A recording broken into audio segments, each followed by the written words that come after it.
Hey, Jor, let's get right into it. You are from 88 Sats Radio. I've gotten a lot of requests from people who want to talk, who want me to have a conversation with you, I'm not surprised. I've been following your content for a while now. You've been posting consistently for so long.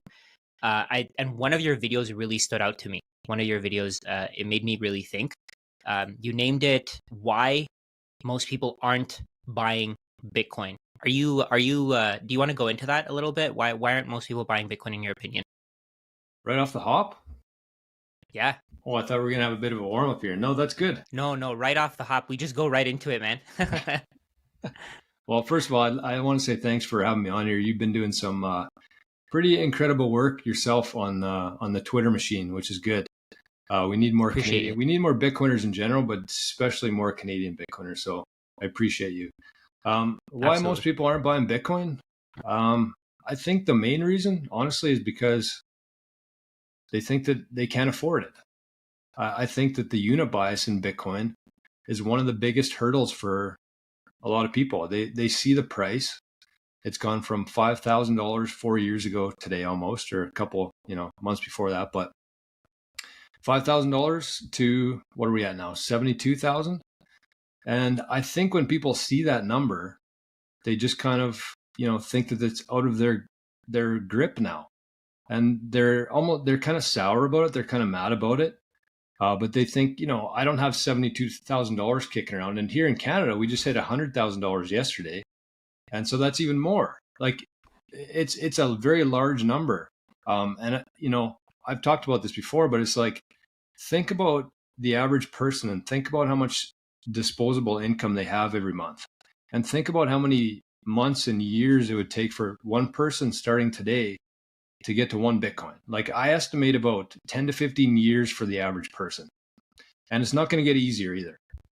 So that's kind of the biggest hurdle. And I think that what I try to do is break it down and really let people know that you don't need one Bitcoin. I mean, if you can get there, it's going to be extremely rare, I think, in 10 or 20 years from now. But you don't have to buy one Bitcoin. You can spend $10. You can spend $100. And the key, I think, there is just being consistent with it. And if you got $500 a month extra in savings that you put into the stock market or into your pension, just take a portion of that and just keep buying every month. It doesn't have to be a whole lot, but over time, it adds up.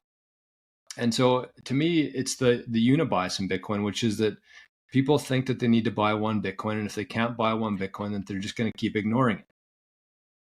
Yeah, I think you had a video on this. And back then, Bitcoin was around $90,000 or so. You were saying how people aren't able to buy one whole Bitcoin, of course, because it's next to impossible. How many people are earning $90,000 a year, right? Most people can't even make ends meet right now, especially with how our grocery prices are going up. I actually went to Costco a few days ago. So this was a real life comparison that I saw. So I went to Costco a few days ago. The price of grass-fed ground beef went from like $28.99 for a pack of 4 pounds, all the way up to I think it's like $39.99 now. But then, in terms of Bitcoin, it's dropped by 35%. Which I don't, people don't get it. Like the unit bias, they don't have to buy a whole Bitcoin. They could be stacking small amounts. They could be buying $40 worth every week if they want to, $30, $20, $10 a week every week if they want to. And I know for a fact that that's going to add up. So yeah, and the other part of that too is like if people just understood how valuable those are going to be, like what you're talking about, like one of the biggest misconceptions in Bitcoin, I think, is the fact that it's a get rich quick scheme. And I think it's been labeled like that on purpose by the people who don't want you owning Bitcoin. And so they kind of paint this brush on Bitcoiners as people who are trying to buy something and get rich and retire in a month or a year, whatever that is. And I think that it's the complete opposite of that. Once you actually spend some time with Bitcoiners and talking to people, everybody's here for like a very long time. Like you have to have a very long time horizon here. And one of my favorite lines in Bitcoin is buying Bitcoin for your last name instead of your first name, which means that you're going to have it for, your kids, their kids, and their kids, and who knows how long. So just think about that. And one analogy that I use all the time, and I think this really resonates with a lot of people, but it's when people came over here, like being in Canada here, when people came over from Europe, like they crossed the sea, This landmass here, North America, Canada, US, it was just a bunch of land. And at that time, I compare that to Bitcoin in 2009, where there was all this Bitcoin. There's a huge supply of Bitcoin. There's hardly any demand for it. Nobody was using it. And it was the same back then. They came over here. There was a ton of land. There's no demand for it. So the value for like a whole, they called it townships back then, but let's say it was $1. And so at the time, there's lots of supply, very low demand, just like Bitcoin back in 2009. But then more and more people started showing up. And as more and more people started showing up, they moved it from a township to a section, to a half section, to a quarter section, to an acre, to a lot. And so I compare Bitcoin right now to be like a township back at that time where, you can get one Bitcoin for X amount. It's a little bit more now, but we're just going to keep moving the decimal points, right? We can't create more land. We can't create more Bitcoin. All we're going to do is move from a Bitcoin to a SAT, to a microsat, to a millisat, or whatever that is. It's the exact same thing that's going to happen in Bitcoin as what happened with land thousands or I guess hundreds of years ago here. We're pretty new here in North America, but so in other words, if you can even get compare a sat to like a section of land or like 1,000 sats or 1,000,000 sats, like it's just going to keep, as more and more people keep showing up, it's just going to go up in value as that demand goes up. Yeah, and I think for Canadians, it's even more important because it seems like the political regime we have today is very intent on devaluing the dollar and making it more and more worthless every single day. Any thoughts on that? I mean, I have a lot of thoughts. I don't know if they're ready for the internet or not, but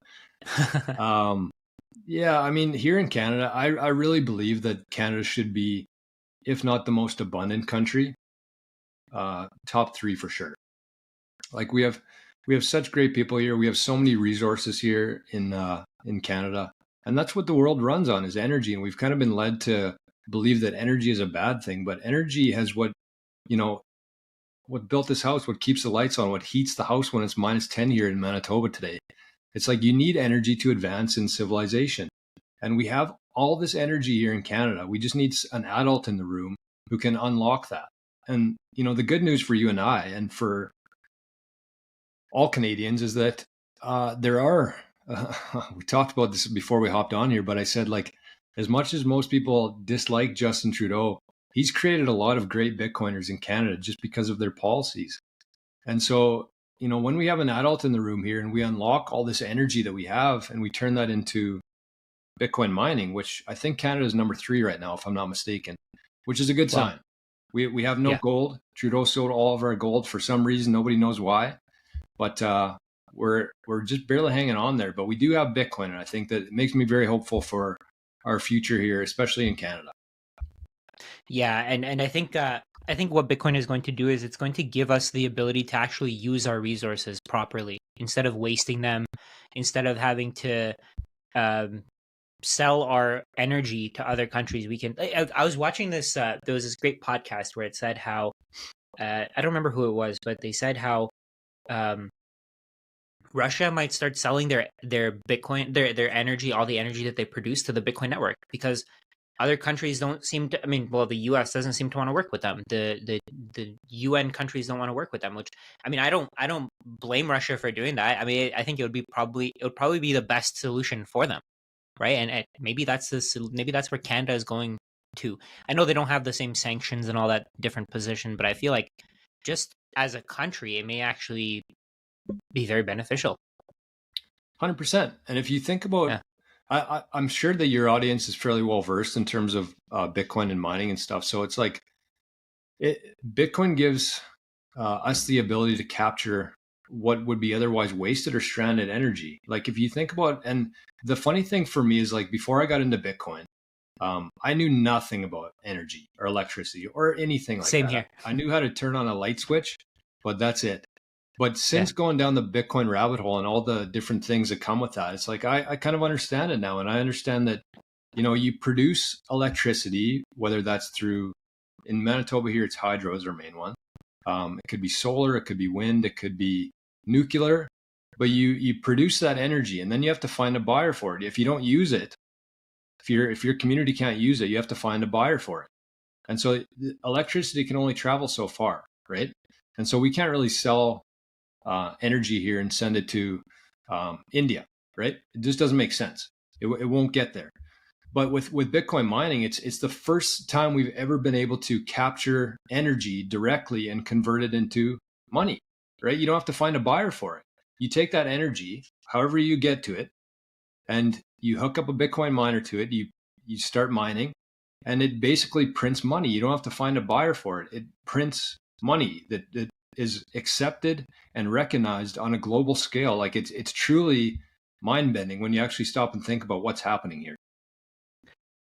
Have you ever thought of Michael Saylor's analogy? I don't know if other people have said this, but Bitcoin is like a battery. Have you heard of 100%. that? That's exactly what it is.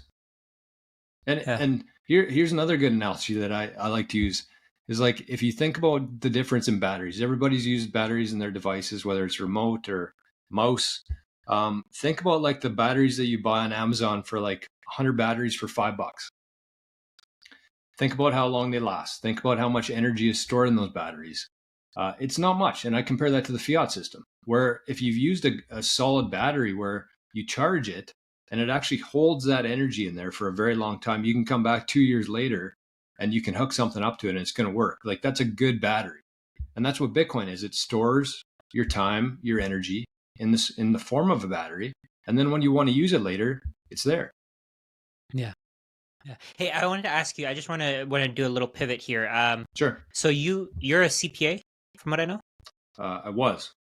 You were okay. You were. So what made you start going into the Bitcoin rabbit hole? Because I hold the CFA charter holder. I hold the CFA charter.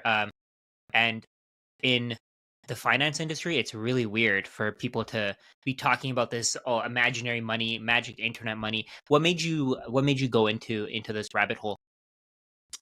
It's funny you say that because I've been following you on Twitter and I've seen, kind of your journey through the CFA and the CPA stuff and what you've gone through. Yeah. And it was the same kind of thing for me, honestly. I mean, it wasn't the same kind of like they didn't write me a letter or anything. But once I discovered Bitcoin, this was during the pandemic. It was 2020 or late 2019. I started with crypto, mostly just how most people get into it, which is, you Me see too. it going up, right? Yeah. So I got into crypto and I was buying a lot of crypto and I was talking to my people at work about crypto and my bosses. And I was like, okay, well, this is the future of things. So we can either kind of, let it happen or we can get ahead of this and start talking to people about it. And I brought it up a couple different times and they looked at me like I had three heads. And then finally, there was a bunch of different things that happened in my end of my career there, including some mandates. But anyways, I ended up leaving, and I was there for, like you, I went through 2 years of college, 2 years of university, 2 years of CPA. I was at a large accounting firm here in my local area for 10 years. Wow. And once I wrapped my head around, so that was early. So that was 2020. I was into crypto. And then it wasn't really until I started looking at money, history, and a few other things where I was like, okay, well, Bitcoin seems to make the most sense. Like the proof of work aspect of Bitcoin and the fact that you cannot create new Bitcoin, you can't print Bitcoin. And the money printer is what led us to all these issues in the world and society. So I went down the Bitcoin rabbit hole. And that's when I was like, okay, well, I need to be working on this. I don't know what it's going to look like. I don't know what I'm going to be doing. I just know that I don't want to spend any more time in the fiat system. I want to focus on Bitcoin. And so it was a very tough decision, but to give up a 10-year career that you went through all this, like so much. I mean, it's not an easy thing to go through. It's not. And I just got to a point where I'm like, okay, I paid my CPA dues the first year because I was still kind of, I wasn't fully in. But then the next year they're like, okay, it's going to be $1,200 for the year. And I had no intention on using it that year or next year. So I'm like, you know what? I'm just going to retire my designation. Yeah. So that's what Bitcoin has done to me. I don't know if that's a good thing or a bad thing. I haven't spent one day regretting it myself, but I just know where it's going. And I know the accounting industry is going to be shaken up by it. It's not going to replace all accountants, but between AI and Bitcoin, an honest, transparent ledger for the world, I do think that the accounting industry is going to be much different in 5 years. And that's one of the first things that I actually recognized with Bitcoin, is how closely it ties into the accounting world. And so I just Yeah. said, like, I don't want to waste any more time going down this road where I have no idea where it's going to lead. I want to be part of this Bitcoin movement. Don't know how, don't know, what it's going to look like. But here I am. That was back in 2021. So I'm still alive. The lights are still on. And yeah, zero regrets about it. Great journey. I feel like it's so important. Hey, I was looking at so I was thinking about how accounting works. I have an accounting background, so I did finance. I have an accounting background. Do you think that Bitcoin is almost like a brand new accounting system? That's how I see it. Like I see it as just completely changing how we think of accounting. It's like its own double entry ledger where nobody can manipulate it. On the other hand, with the current financial system, the only reason why we need auditors, why we need all these like so much focus is on that accounting industry is because people can manipulate it, and on Bitcoin you can't. Once a transaction is sent, nobody can cancel it, nobody can stop it, nobody can manipulate the blockchain. What are your thoughts on that? I agree with every single word. It's, I remember I was still working I worked at BDO. I don't need, I'm not worried about doxing myself. I worked at BDO. Great people. I miss those people every day. I miss the people aspect of it. I don't miss the work too much or the tax seasons. But I remember I was at BDO and I watched a video with Darren Feinstein. And he was, I think he was the founder actually or one of the founders of Core Scientific. Oh, okay. And he's an accountant. And Core Scientific went bankrupt in 2022, right? they Is that the did. one? And I was a share. I Yeah. bought Okay. a Okay. bunch of shares in Core Scientific Oh, after I watched this video, and they went bankrupt, and my shares went to about 1 cent. But they got revived, and I don't know if you've been following them at all lately. I They haven't. got bought up, and they're actually the shares are up from about, I think, 60 or 70% from when I bought them, because they've been using their data infrastructure between Bitcoin mining and AI. Wow.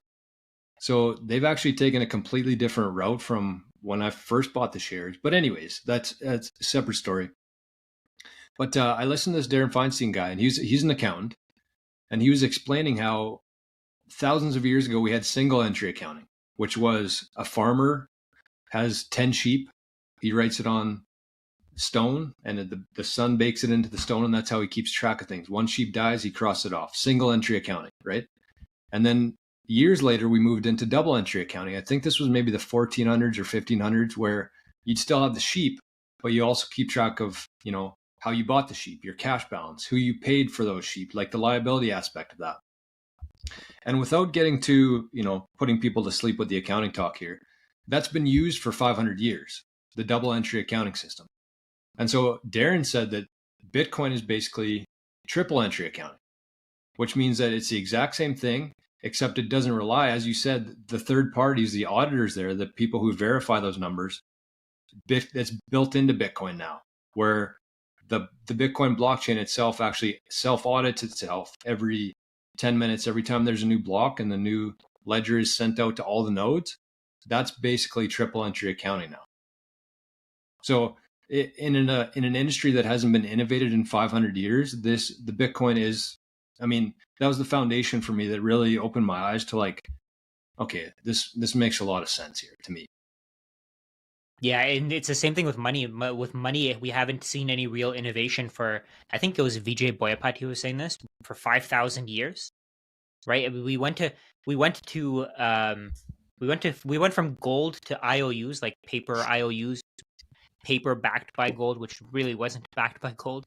We Yeah. went to that, and then now we have a system where we don't need paper, and that on its own is just massive. This is I feel like this is changing so much of the world. I have a question for you. So I like asking this to my guests. What do you think is the most important downstream effect of Bitcoin? Oh, Like there's so many things that we're gonna do. I'll give you some time to think about it, but there's so many things that this can do. So many things this can improve. Like if you really think about it, the way that I see it, I don't want to skew yeah, no problem. I your kind of opinion on already this, have one but in my head, so go ahead. oh yeah, go ahead. No, to me, it's like, I just feel like in the last 4 years of, everything we've went through in the last 4 or 5 years, it seems to me like people are, before that, myself included, really had no idea what was going on here, like none. And I feel like in the last 4 or 5 years, people have really opened their eyes to, okay, the media, the government, people kind of get to this point where they're like, okay, well, maybe everything I've been taught was a lie. And that's a very hard realization for people to come to. And I think that there's Yeah. a lot of people there right now.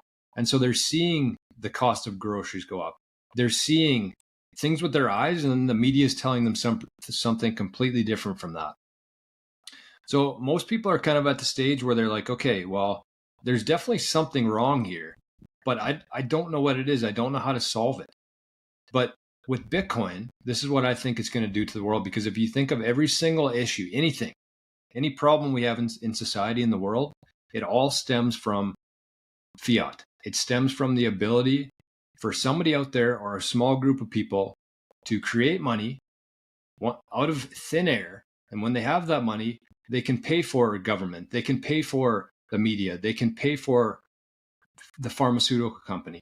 Like when you give a small group of people the ability to print money, it ends in this, what we see in front of us today. And so Bitcoin changes that. Bitcoin, you cannot print Bitcoin. It requires real life energy from the physical world, converts it into something digital that you can rely on, that you can trust. You don't have to audit the gold in the vaults. You don't have to audit the government and what they're spending. It just provides honesty, transparency, and everything changes from that point. So I can't really pinpoint one thing. I just think that if we think back to, you mentioned the different monies through the years, and this is kind of like how I think about it.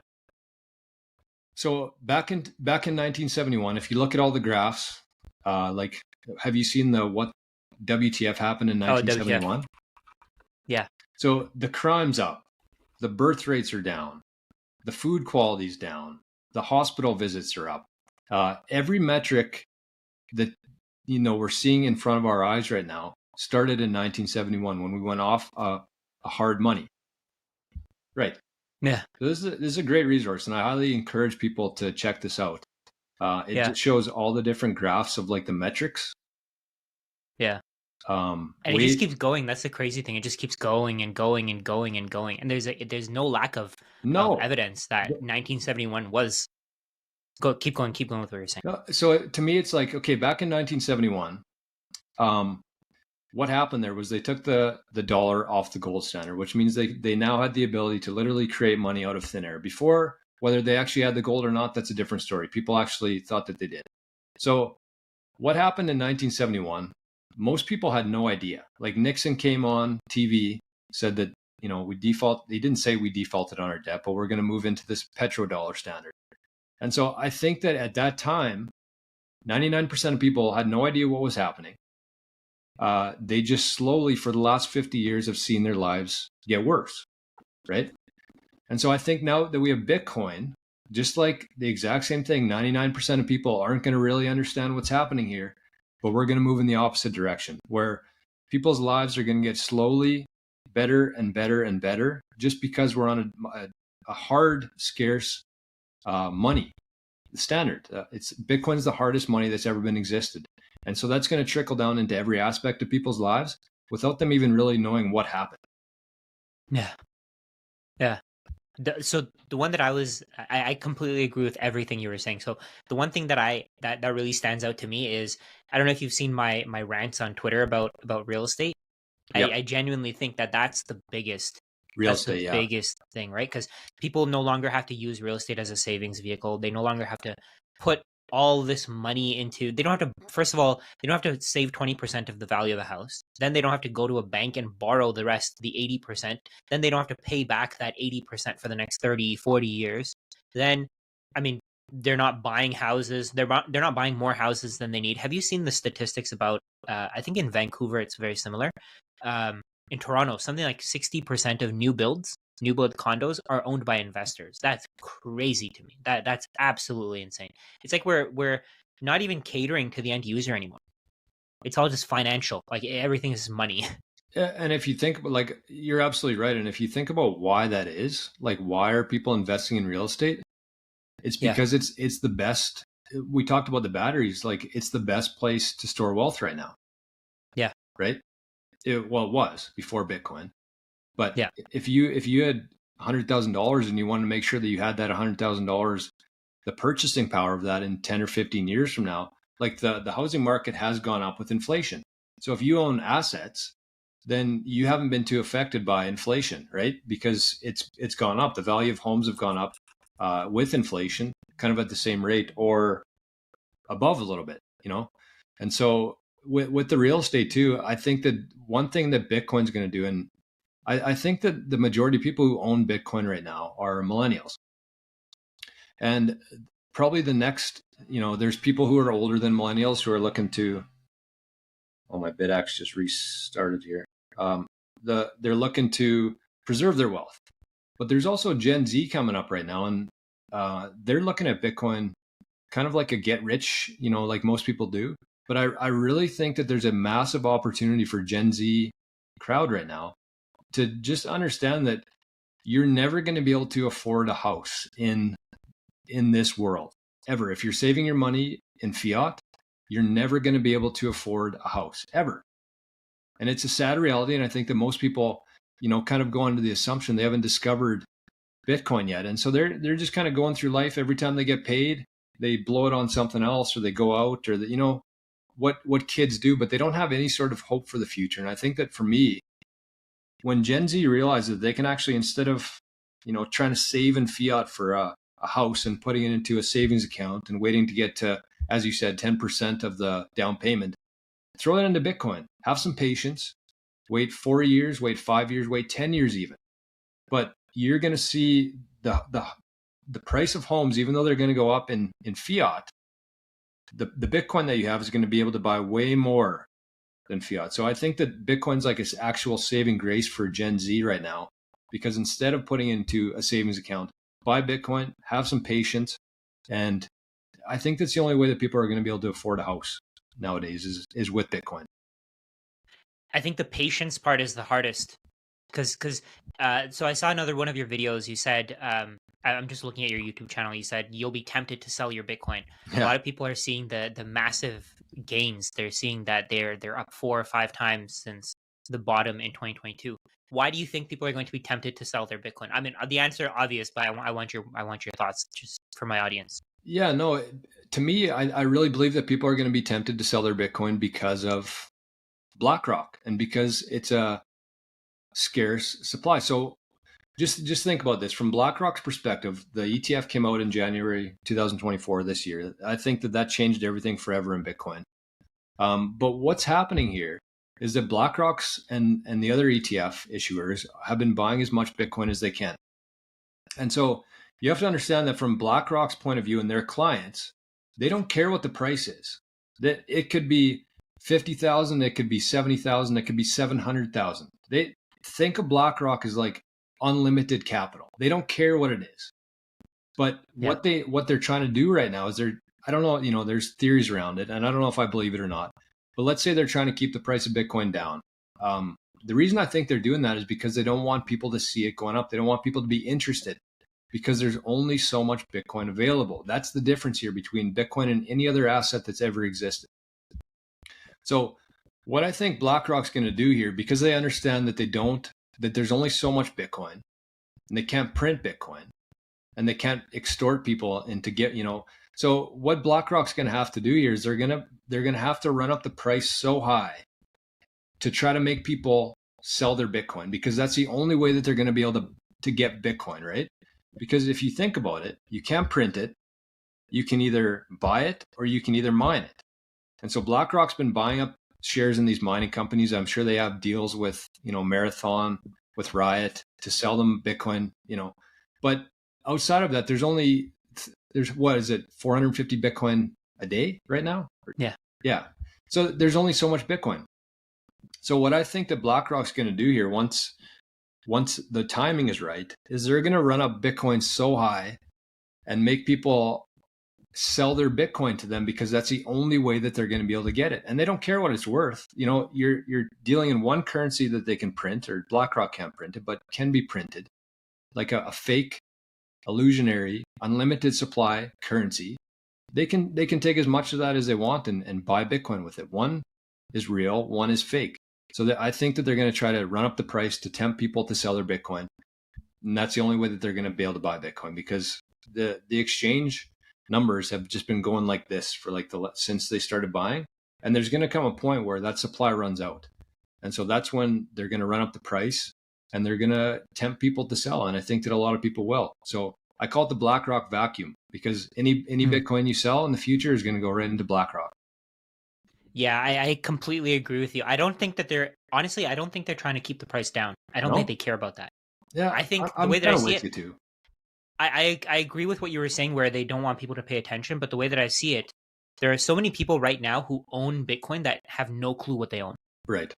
Right? I'd say um, out of all the people who own Bitcoin, probably less than 10% actually know what they have. Oh, I'd say, Right? yeah, I was going to say less than Yeah, 1%, but maybe yeah, I less. mean, Yeah, same that idea. makes sense. Yeah. 0.01%. Yeah, 0.01% of the world. I mean, that makes sense. But the way that I see it, all these people who actually own Bitcoin, some of them own hundreds, some of them own thousands, however much they were lucky to buy back then.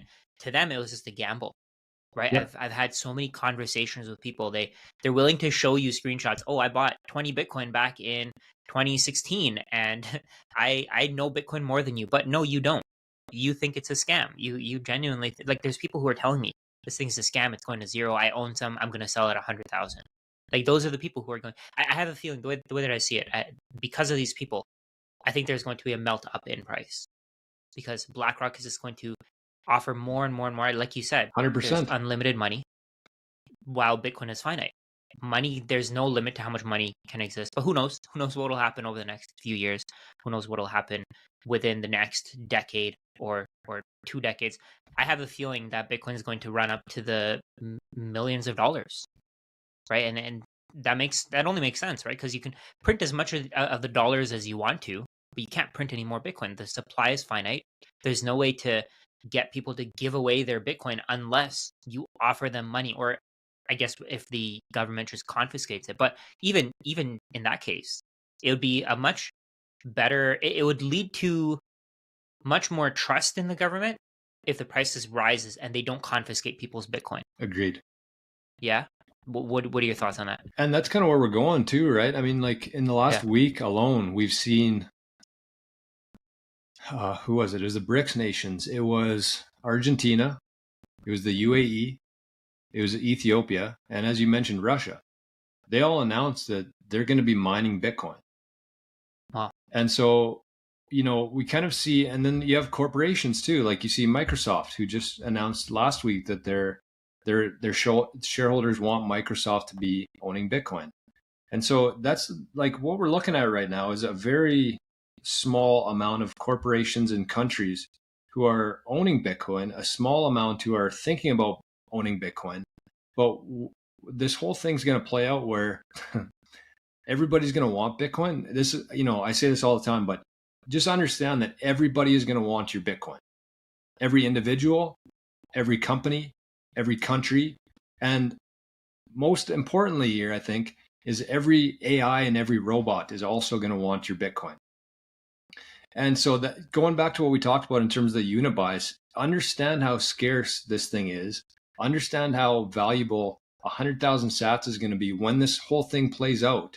And if you have the vision and if the foresight and the conviction to get to that point, like people who are in Bitcoin right now, whether they have 1 Bitcoin, 1 million sats, 100,000 sats, like nothing changes there other than the rest of the world. Bitcoin's going to reprice everything, right? And that's, Jeff Booth, Canadian, he completely switched how I look at things just by thinking like that. It's like, it is the measuring stick, because we've been valuing the world that we know of in houses and vehicles and all assets. We've been using the US dollar to value that.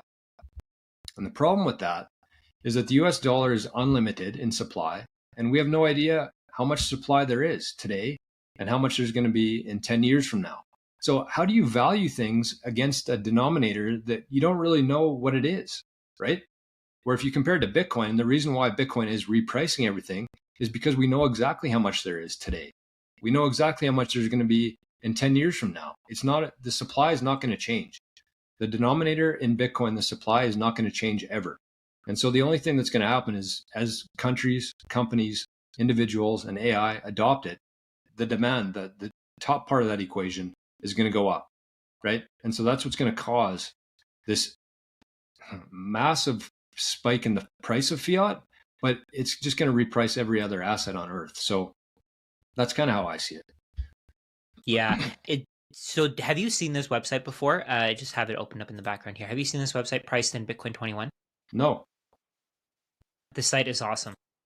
It's amazing. It shows you the price of sorry, did you say yes or no? No, I haven't.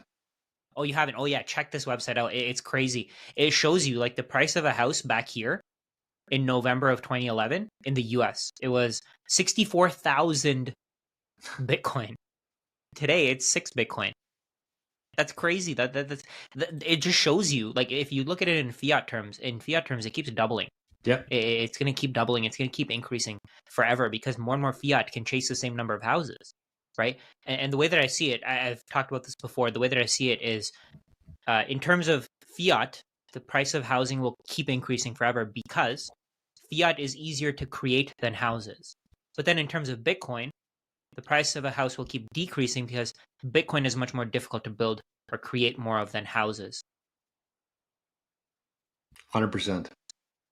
And the rabbit hole just goes so deep. This website is awesome. Like, you can go through, you can see tons of different correlations here. Everything is dropping in price, right?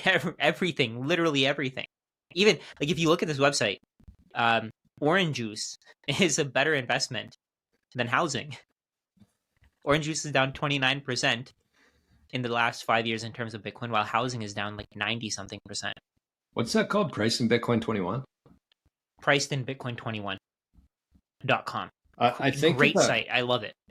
I think that the real estate one, like that completely melted my mind when I heard Jeff Booth talk about that.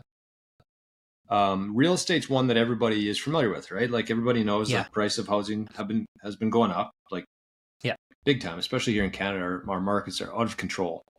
But you look at it in fiat, and then you look at it in Bitcoin, and that's just such a.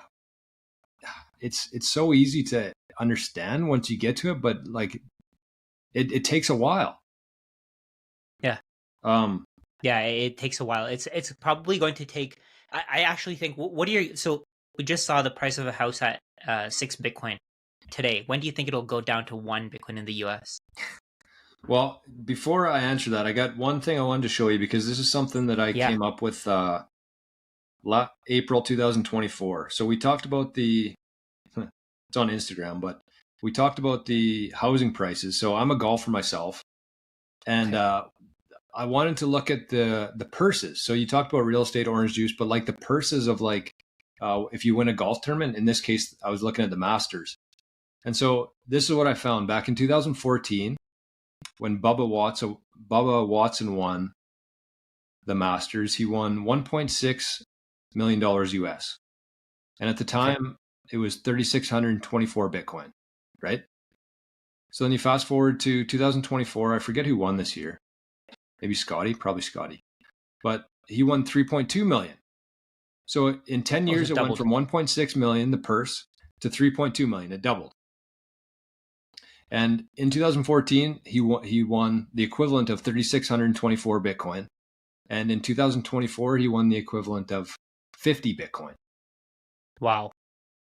So to me, that's crazy. And you can look at anything like that, right? Housing, orange juice, the Masters purses, everything is going to keep getting more expensive if you're measuring life in fiat. But if you're living on a Bitcoin standard and you're measuring things in Bitcoin, everything's going to get cheaper for you. Yeah. So in terms of a house in Bitcoin, like people see that chart that you showed and it keeps going up, it keeps going down in Bitcoin. And people think, well, I've kind of missed that opportunity. But just understand that like 1% of the population owns Bitcoin. And as you said, 0.01% of people understand Bitcoin. So there's absolutely no reason for that number to go down. I think that one house in Bitcoin probably is going to be, I'd say within the next 5 years in the US, one Bitcoin. Within the next 5, wow. Yeah, I was thinking within the next, I was actually pretty in line with you. I was thinking by 2030. So yeah, that makes sense. That makes sense to me.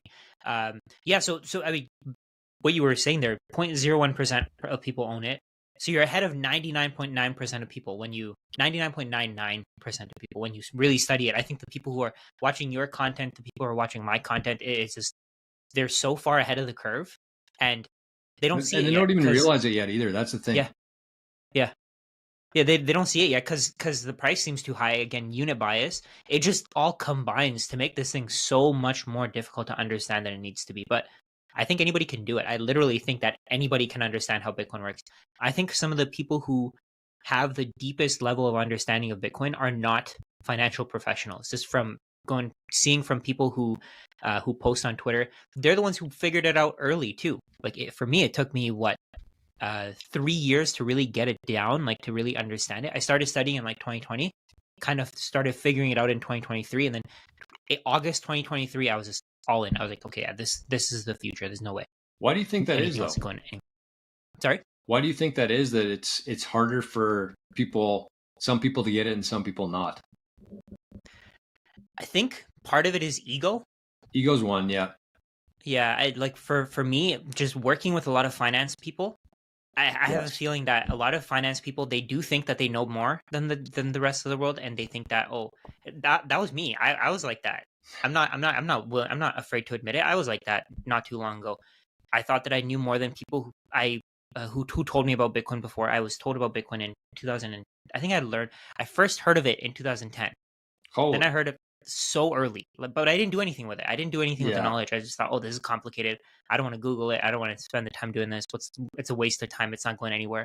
Then 2013, I was in university and I was doing my exams, and somebody talked about Bitcoin to me, and I said, oh, screw this thing. I'm not wasting my time on this. I'd rather have a career where I can earn more money than study this stupid thing. Then Yes, 2017 exactly. again, Yep. 2017 I started a new job, and I'm thinking, oh yeah, I'd rather focus on my career instead of focusing on this thing that can't even do anything for me. And that's the time when I was doing the CFA. So I think there's a lot of people who are like that, a lot of people who just are ignoring it, they're not getting it. And that's the thing, that's our point, that's the point that we're trying to make here. Study it. You're not too late. You're not too late. Just study it. Get to it before the Bank of Canada. Get to it before the Federal Reserve. Get to it before all these institutions, because otherwise you're going to be paying You're not going to be paying $72,000. You're going to be paying $720,000. You're not going to be paying 100,000 Canadian dollars. You're going to be paying $1 million. Right. Right now you can buy 1,000 sats for $1 in Canada. A little bit less than that. In the future, you'll be buying 100 sats for $1, then 10 sats for $1, then 1 sat for $1. Yeah, and at the start of every show I do, like I do a show every morning at 9 a.m. Eastern time, so your time, 9 Mm-hmm. a.m. But Yeah. and I show the metrics, and I call it the moose jaw time, because we know what the Moscow time is. $1 gets you X amount of sats. So the moose jaw time is a Canadian version. But I call it the deal of a lifetime, because, and I say it doesn't matter if it was 1,000 sats for $1. It doesn't matter if it's 1 sat for $1. It doesn't matter if it's zero point 0.1 sat for $1. You're still Yeah. exchanging fake money for real money, right? Yeah. And so as long as you can do that, it's literally the deal of a lifetime. And you've been doing these live sessions for a while now, eh? Yeah, I do. I do one every morning at 9 a.m. I Amazing. started about a year ago now. Yeah. Amazing. So I heard from this is just completely off topic, completely separate topic. You were saying how you want to buy a golf. What's it called? A Golf course. golf course. That's what it is. Yeah, yeah. You want to buy one. How's the process? How's the progress on that? Uh, really good. I would say, I mean, Yeah. we're not close to it yet, but um, sorry, just I want to say something about what we were just talking about. We'll put the Of golf course. stuff aside for one sec. Just going back to why people aren't there yet. I think that you said ego. I think it's also the education system, right? Like you and I both went through the world of finance. I minored in economics, and Hmm. I'm sure you took some economics as well. But it wasn't until I actually started studying Bitcoin on my own there I realized what money actually is and who has the ability to print it and Yeah. what's really happening here. So I think that the further you go into the education system and how many degrees you get and how many letters behind your name, the further you are away from Bitcoin, because they're teaching you completely different principles than what Bitcoin follows and what Austrian economics follows. So ego is a big part of it. I also think that people who aren't educated also don't have the brainwashing and the propaganda, um, the indoctrination that our governments and big corporations literally pay for, right? It's where curriculum, Yeah. that's where they come from. Somebody, Monsanto pays $5 million to the endowment of the university. They're going to get their information into the curriculum. Like that's how this whole system works. So, and it'd be the same with banks and credit unions and all that kind of stuff. Like they pay for the universities to keep going, but they get to decide what's being taught at the schools. So it's like, that's why people have such a hard time with it. But anyways, to the golf course. Yeah, this was this was a very far-fetched dream of mine. That so let me start from the beginning here. So 88 Sats, that's what my channel's called, and that's where this whole thing started. It was called the 88 Sats Golf and Bitcoin Project.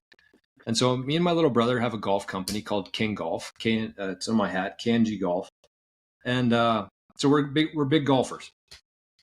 So once I understood the main premise behind Bitcoin and what's really happening here, I thought, you know what? If we could take some money now and sit on it, buy Bitcoin, sit on it for 10 years or more, I think like we could probably buy a golf course with that. So what I did, I started talking to some buddies. We posted it on our Instagram.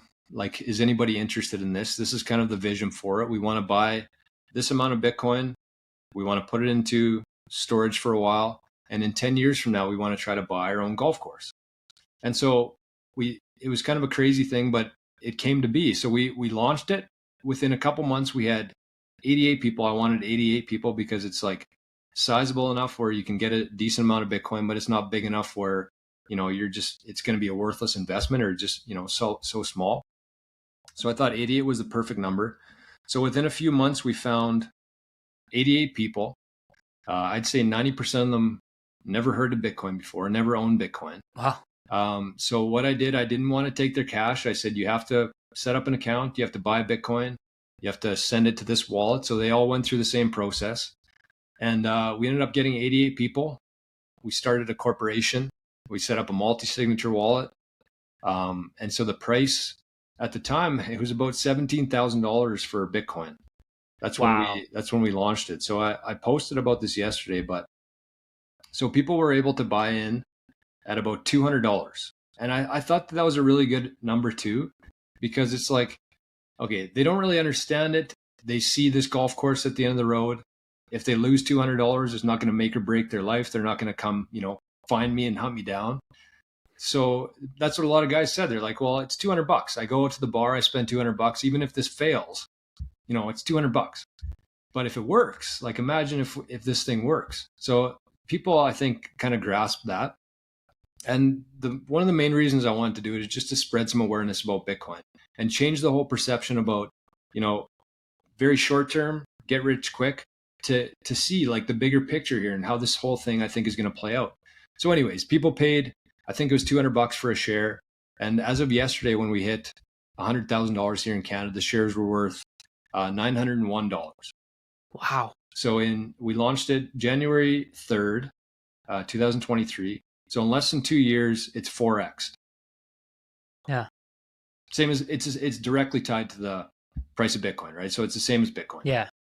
And it's eventually going to 40x, going to 400x. Yeah. And it'll so keep going. We almost have, I don't really want to dox the amount that we have, but of course, if you did some math on it, you could probably figure it out. But I do think that, and a lot of my buddies and the people in the network, think that we're going to buy this municipal course or like this small town course. And I'm thinking like, if we wait 10 years, like we might be able to buy like a Pebble Beach or like a big one. I mean, Pebble Beach might be a little bit out of range, but that it's going to be the exact same thing as the chart for real estate. Like look at the price of a golf course. Even though it's gone up in fiat, it's going to keep going down in terms of Bitcoin. So I think that, having that long enough time horizon, and people, buying into that. The nice thing about it is there's 88 people and it's very decentralized. So there's not like, I don't get to say what course we buy, when we buy it. It's like people vote on it, right? So if 45 people want to buy this golf course, then that's what we're going to do. So, and I love telling that story to people because I think that there's so much opportunity for people in their own lives, whether you like golf or whether you like, karate or pickleball. Like if you look at that and you can if you can convince people and sell this idea of the future and what this is going to unlock for people, you can do that. Find 50 people, find 100 people, find, whatever it is. Put some money into a fund, learn how to protect it. They educate themselves, and just go on with a long enough time frame and say, in 10 years from now, we might be able to build a new rink for our community here. Yeah. Right.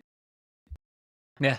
That's huge. I think that's what brings so many people together with Bitcoin, with the fact that people have so many different diverse backgrounds. They have so many different ways of thinking. Like every single podcast that you see, somebody has a different experience, or every single podcast you listen to, everybody has a different experience. Yes, Everybody exactly. thinks of it differently.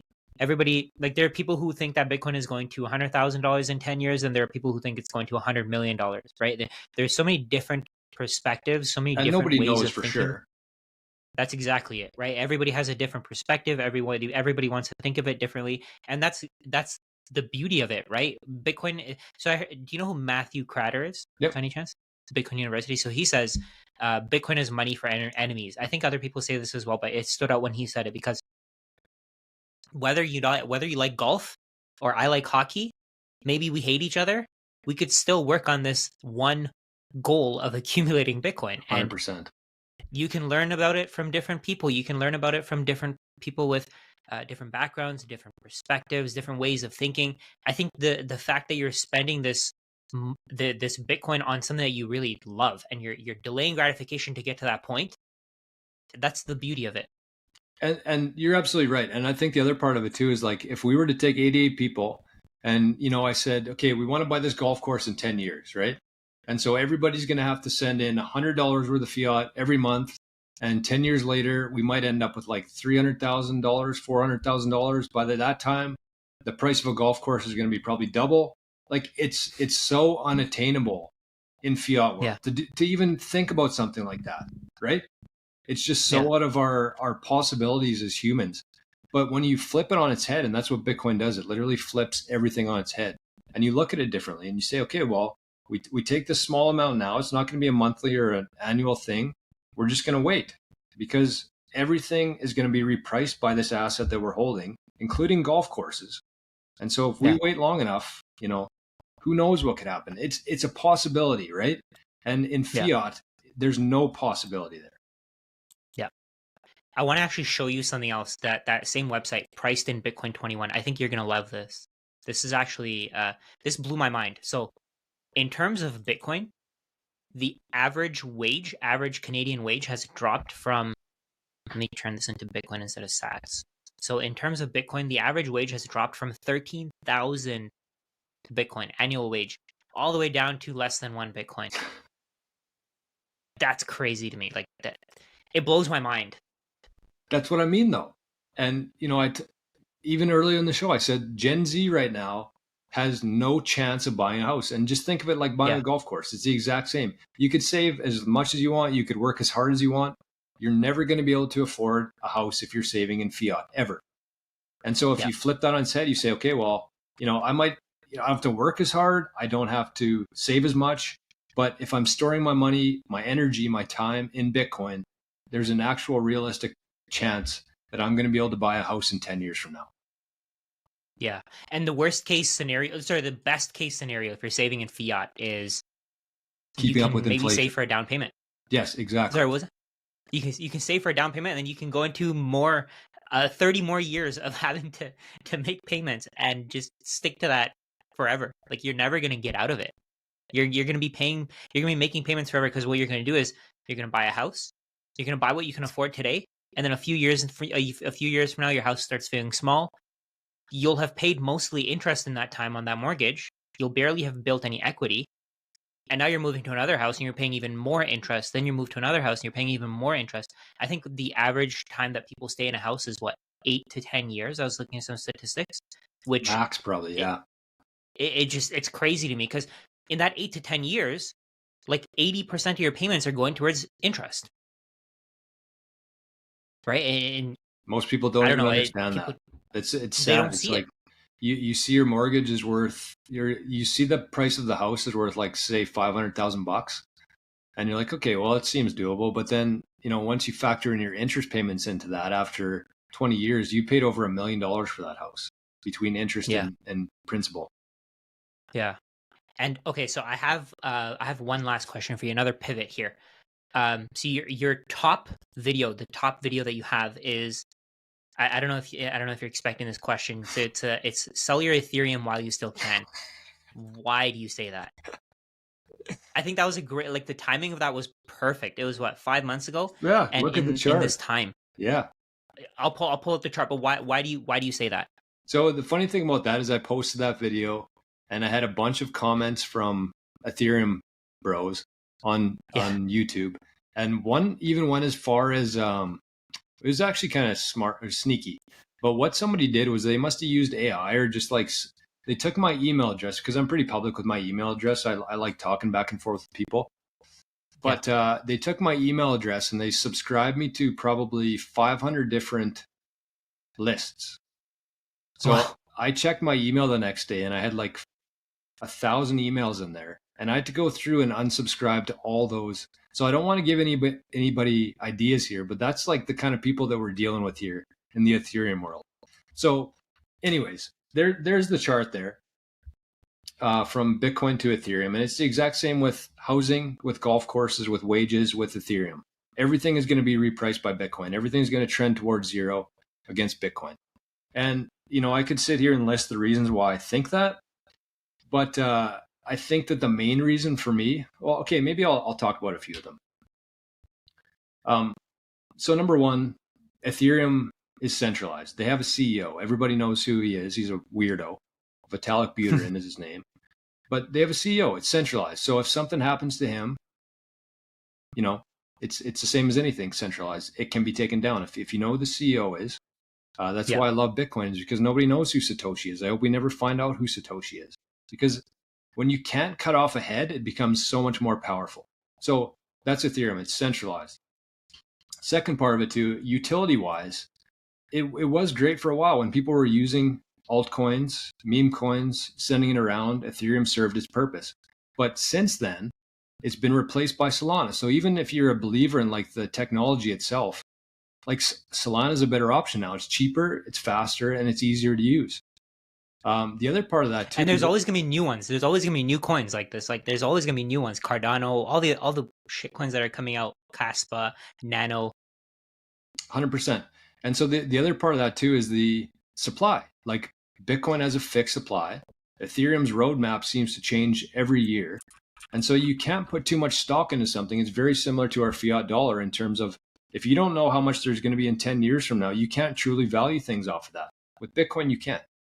And the last one, and the most important part of the whole equation here, is that Bitcoin is proof of work. Ethereum is proof of stake. So for those who don't know, I'd spend some time trying to figure out the difference between those two. But the main thing for me is that you can't create more Bitcoin. You can create more Ethereum, right? Because with proof of stake, if 10 people own 60% of the Ethereum, they can change the code. Because of their stake, because of their holdings of Ethereum, they can change the code. They can fork it. They can do whatever they want with it. With Bitcoin, it doesn't matter. And a lot of people get concerned about like BlackRock centralizing Bitcoin. They can't. Bitcoin's not based on proof of stake. It's not based on who owns how much Bitcoin. It's based on how many people are running Bitcoin nodes. Every node is a vote in the network.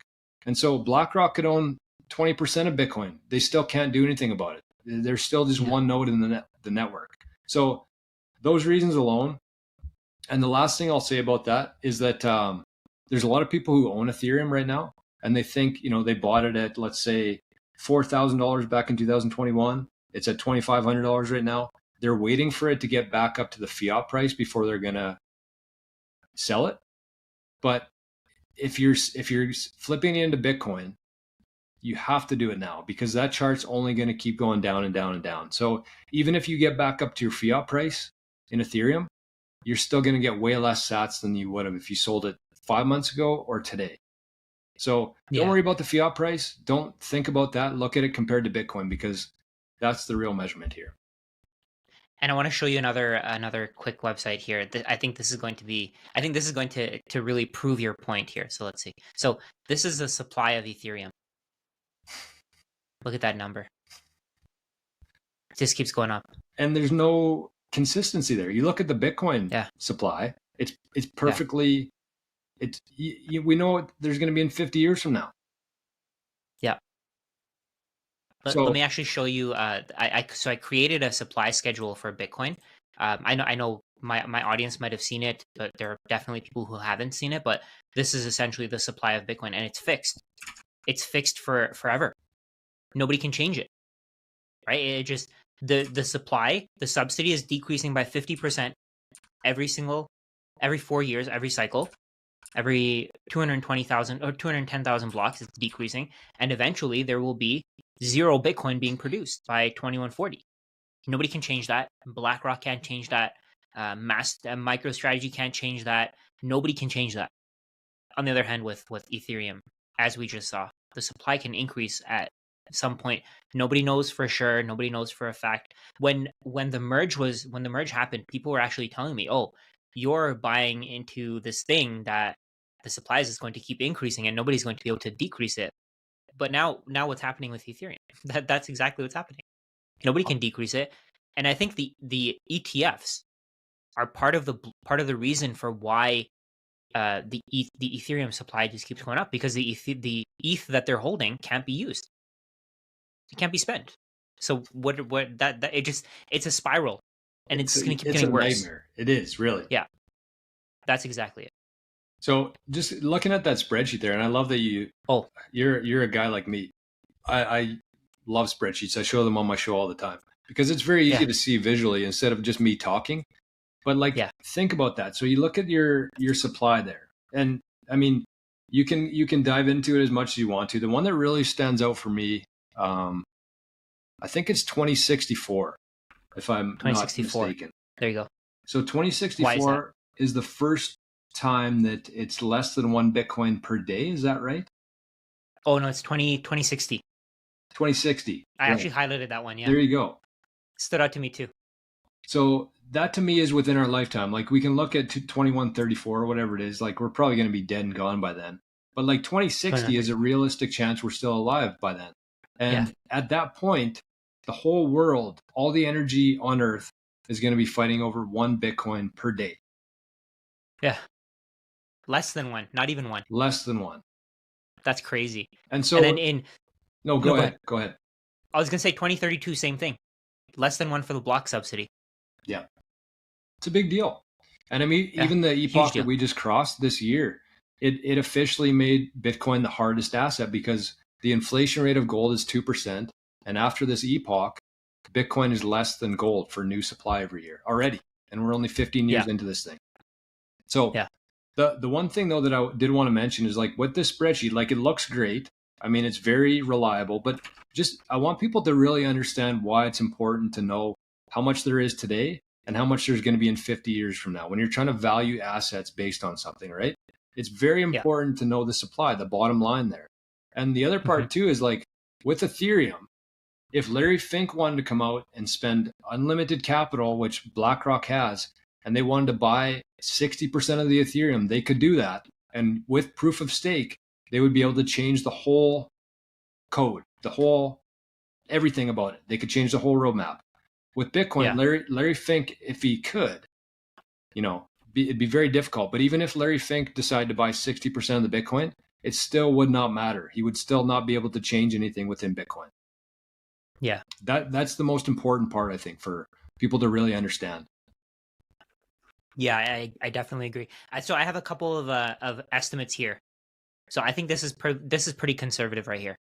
So I guess I estimated in Epoch 5, the maximum price will be 250K. I think it'll go higher, but this might be conservative. And then 2028, I estimated that the lowest price in that cycle, so I guess the bottom for this cycle will be 100K. Any thoughts on that?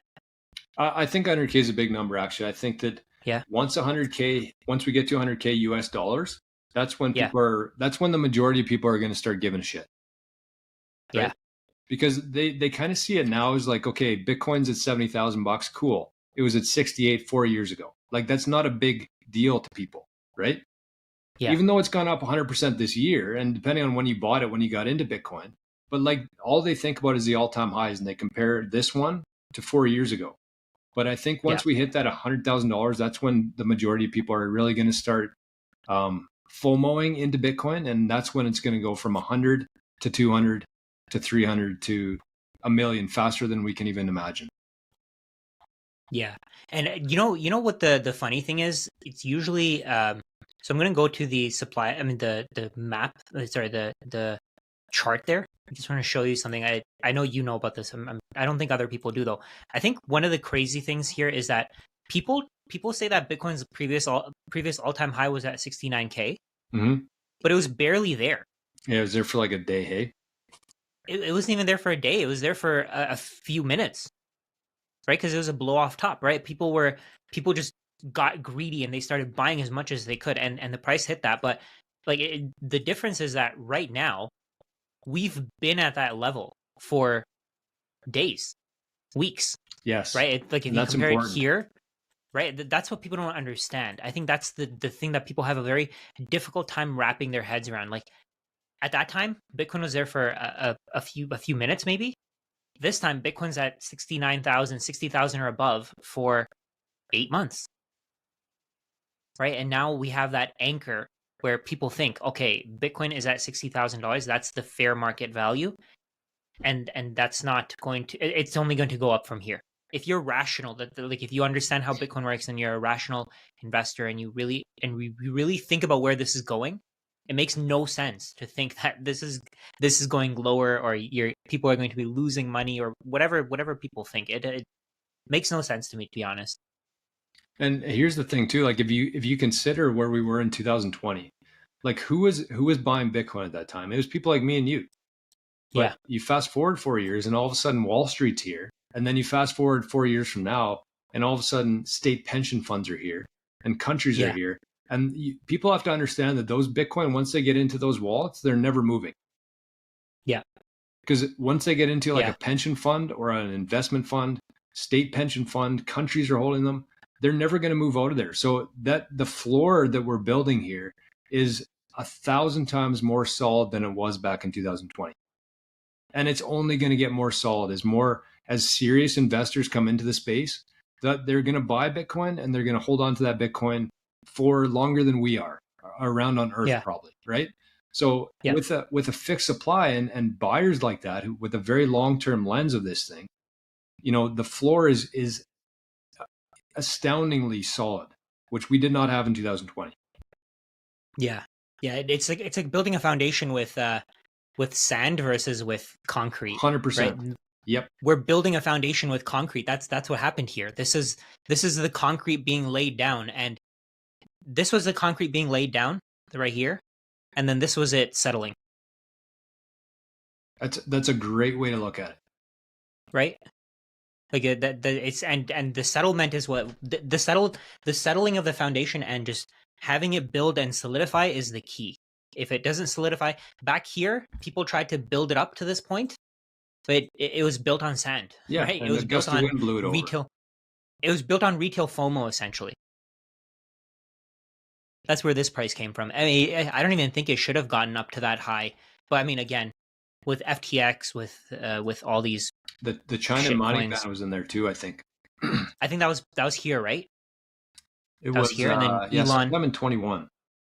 yeah, right there, right there. So this one right here, and then Elon said that he would accept Bitcoin for Teslas in July 2021, and it started skyrocketing again. But then again, I mean, it wasn't really built on anything. It wasn't built on people really wanting Bitcoin. It was built on people Speculating. thinking that the value will keep going up.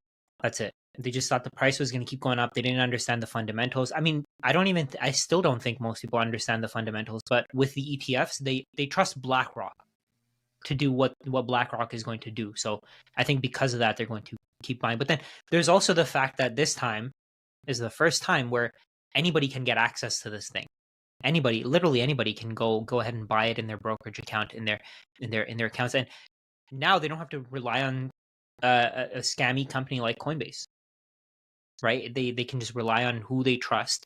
They can obviously buy it in their own cold storage. I mean, I wouldn't even suggest that. I wouldn't suggest buying the ETFs. I personally don't hold any of the ETFs. I just have Bitcoin in cold storage. But I think that this cycle is different. People think, oh, history just repeats itself over and over again, but this cycle is different. It's not the same thing.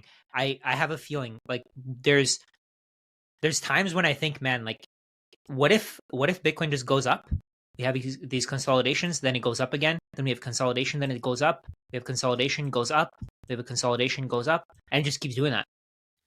That's what's going to happen. Like a staircase. Yeah. Right? 100%. And for exactly me, like a staircase.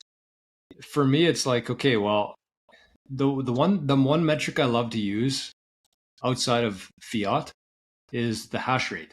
Like and people hear hash rate and their brains automatically turn off. But basically all hash rate is the amount of energy, the amount of electricity going into the Bitcoin network. So if I have a miner here and I plug it into the wall, that increases the hash rate. If I unplug it, look at that. So with this, and I think this is important because I wrote something about this morning actually. And so I was looking at the hash rate. We just hit an all-time high on the 28th of October, 2 days ago. 798 exahash per second. So all-time high, the most electricity that's ever been in the Bitcoin network before. And the price is 72,000.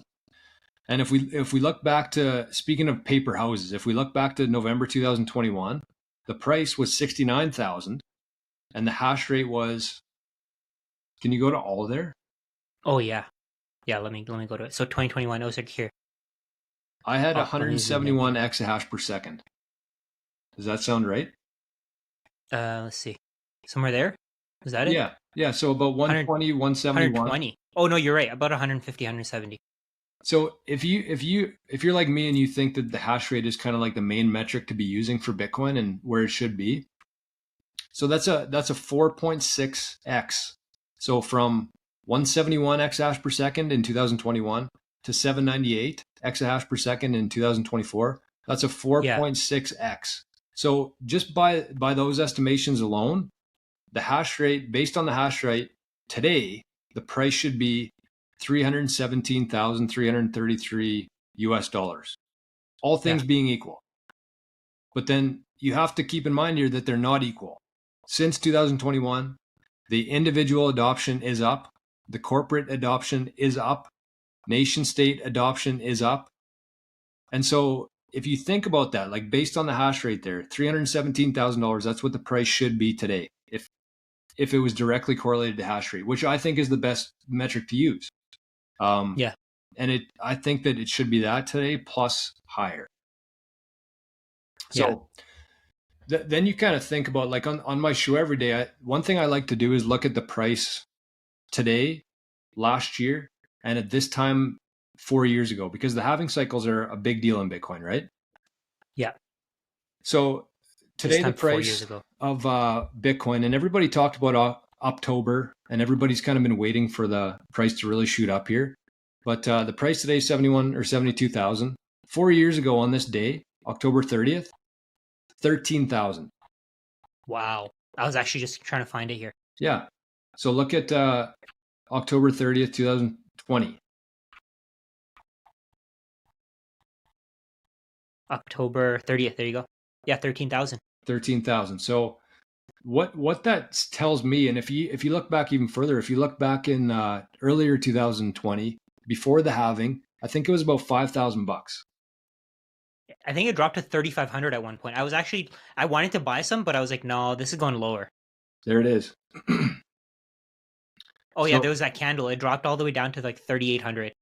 And then it went all the way up to 6,000. You were right, 5,000 or so. So that was before the halving, right? Okay, so think about that. 4 years ago, we're going through the same thing now. So it went from 5,000 before the halving. And then in January the next year, February, whenever it was, that's when it got up to like 60,000, or it might have been later in 2021. But so it went from 5,000 to 60,000 in less than a year. So what is that? 12x? 12x.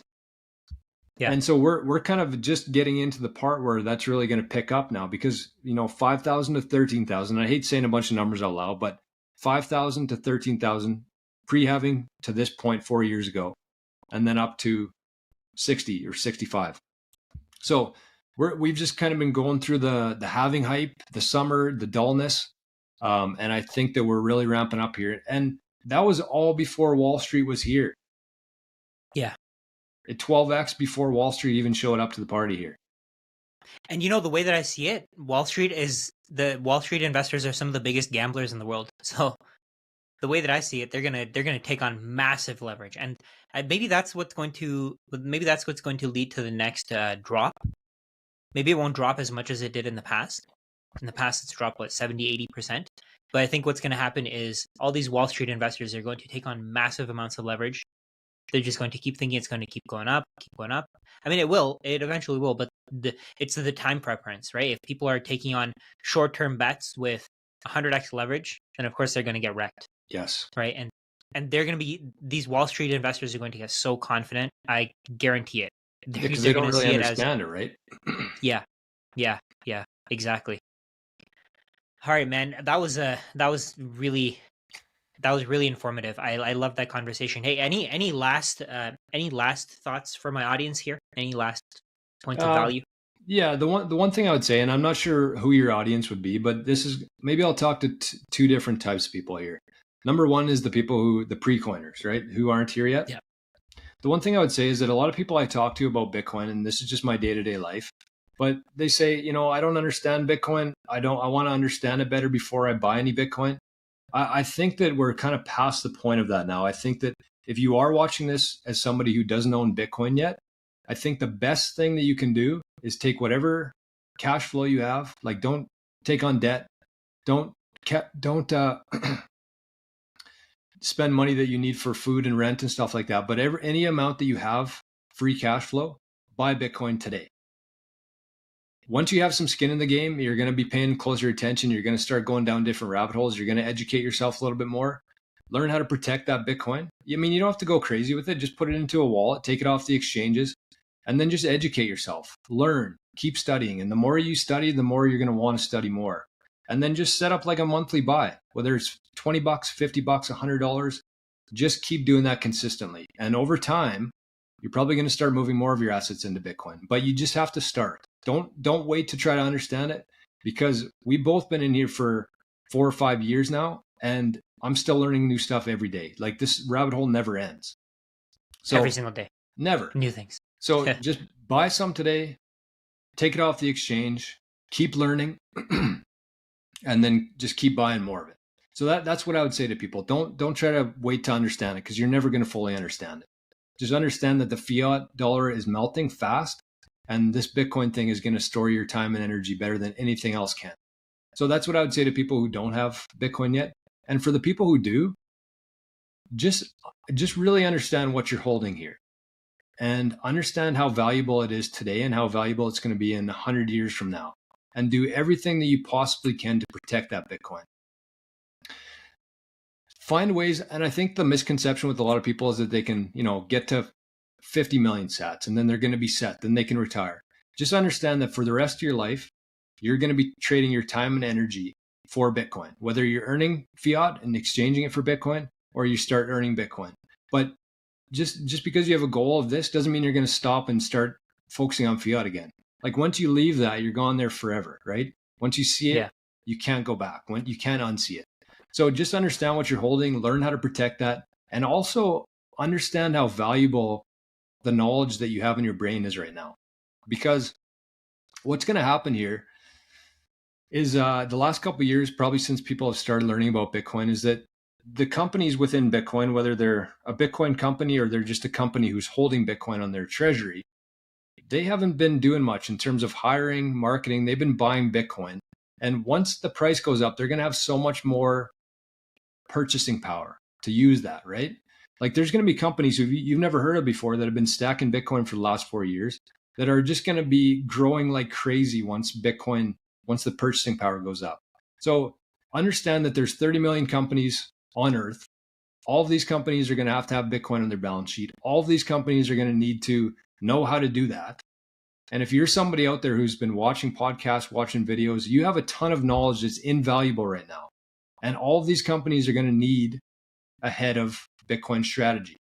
So buy Bitcoin, learn how to protect it, focus on earning Bitcoin, and understand how much knowledge you actually have inside your brain and how valuable that's going to become in these next couple of years here. And of course, watch this video right here. Don't be tempted to sell. True, do not be tempted. because a lot of people will be. Yeah, And the last thing that absolutely. we want to happen right now is for you to sell your Bitcoin and it goes into the BlackRock vacuum. We need to keep Bitcoin for, I mean, Bitcoin's for everybody, Bitcoin's for enemies, but Bitcoin is also for the little guy. And the people who can Yeah. get into it now, you're going to have so much influence into the future that you're not even aware of yet. So just get through it. You could sell me a million paper houses for one real house. And are you going to take that bet? Are you going to take that offer? No. It's the exact No. same as a million fiat illusionary dollars for one Bitcoin. Just understand what you're holding here. And if you do need some money, there's going to be banking options where you don't have to sell the Bitcoin. You don't have to worry about the tax consequences of it. You can take it, leverage it, use it as collateral, buy a new quad, whatever, and then use your Bitcoin to make the payments. Like, don't ever think that you're going to move your Bitcoin into fiat again. It doesn't make any sense to do that. So Yeah. If anything, exchange it directly for goods and services. That's the way exactly. that's the way that I see it. I also see Bitcoin as just a savings account. Don't you don't need to um like you don't need to think of it as an investment, because it's not. It's a savings vehicle. It's Right. just a way for you to save with certainty into the future, 20, 30, 50 years into the future. It's just a savings vehicle. Everything else is an investment. I think that's the thing that people don't quite understand here. And once we get that point across, is when a lot of people benefit from this thing. So, I mean, just going back to that, because one thing I Mhm. did recently is I downloaded the Aqua Wallet, like it's from Samson Moe, his company, Jan 3. Oh, nice. And so the Aqua Wallet itself, I love how they did it. They have Lightning and Liquid on there, and they consider that your checkings account. And then they have Mhm. like Bitcoin. If you're keeping it on layer one, if you have a UTXO, they call it your savings account. Mm. So I like to think of like Lightning, Liquid, checking account, layer one on like an app, like an Aqua Wallet as your savings account. And then like your cold storage. I mean, you can kind of mix these two up, but the cold storage, that's stuff that's going to be on there for the rest of your life and for your kids' Yes, life, right? So I agree with you. Like there's different layers to it, and depending on how you see it, the longer you're going to want to hold it. absolutely. Hey, Jor, thank you so much for joining, man. I really appreciate your time here. That was Anytime, great. man. It was awesome talking with you. Anytime you want to have me on, two Canadians here talking about the greatest asset that's ever existed, I'd love to be on. And I want to have you on my show one day too, as former Absolutely. nerds, former CPAs. Yes. Two financial professionals who got away from the matrix. All right, man. Thank you so much for joining. Appreciate your time. Thanks Have for a having great me. rest of your day, man. Gotcha.